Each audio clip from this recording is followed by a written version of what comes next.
Welcome back to Petra Vanguard Solutions. Today we're going to be covering the third video in our series of fundamentals of marksmanship, and that is trigger control. Trigger control is simply pressing the trigger straight to the rear without disturbing the sights. We're not slapping the trigger, we're not jerking the trigger, and we're not adding side pressure onto the firearm. There's no universal finger placement. Pad, joint, whatever allows you to press the trigger to the rear without disturbing the gun, that's a win. If the sights are moving, well then check your trigger placement.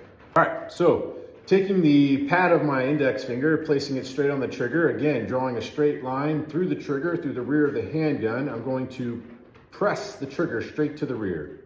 Press, press. It's nice and controlled. The sights are not moving, the gun is not bouncing around. Now if I go to the first knuckle, same concept. As long as I'm pushing the trigger straight to the rear of the handgun in a nice controlled manner, very minimal movement within the sights of the gun. Talk about trigger reset real quick. As I press through the trigger, you'll hear an audible click. The gun cycles and I release the trigger. That click is the trigger resetting. Reset under recoil.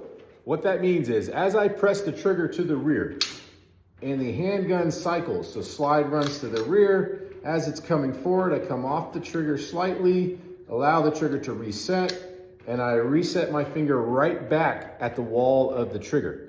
So I'm ready for another shot.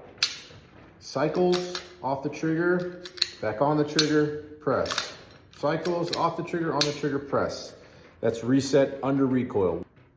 Trigger control doesn't make you fast, it makes you accurate. Speed comes later. All right, that wraps up this video on trigger control.